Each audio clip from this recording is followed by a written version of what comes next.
ദാരിദ്ര്യത്തോടും വിധിയോടും പോരാടി പരാജയപ്പെട്ട മജീദിന്റെയും സുഹ്റയുടെയും അനശ്വരവും വേദനാനിർഭരവുമായ പ്രണയകഥയാണ് ബഷീറിന്റെ ഈ ബാല്യകാലസഖി.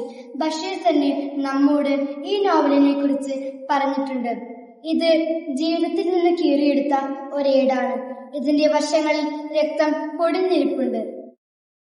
ബാല്യകാലസഖി വെറുമൊരു പഴയകാല പ്രണയകഥയല്ല.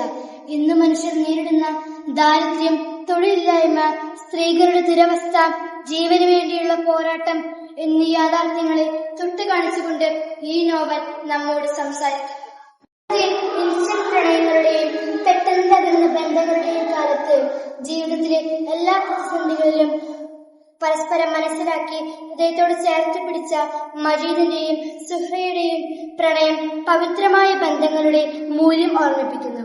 ബഷീറിന്റെ ബാല്യകാലസഖി മലയാള സാഹിത്യ ചരിത്രത്തിന്റെ വഴിത്തിരിവായതിന് പ്രധാന കാരണം അദ്ദേഹം ഉപയോഗിച്ച ഭാഷാശൈലിയാണ്.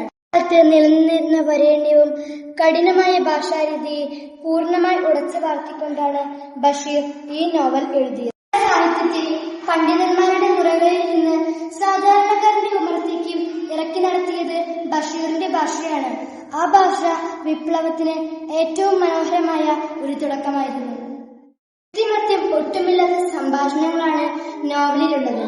കുട്ടിക്കാലത്ത് മജീദും സുഹ്റയ്ക്കും ഇടയിൽ ഉണ്ടാകുന്ന കൊച്ചു കൊച്ചു തർക്കങ്ങളും മുതിരുമ്പോഴുള്ള അവരുടെ സംഭാഷണങ്ങളും അത്രമേൽ സ്വാഭാവികമാണ്. ശൈലി വായനക്കാരന് കഥാപാത്രത്തോടുള്ള അടുപ്പം തോന്നാൻ കാരണമായി.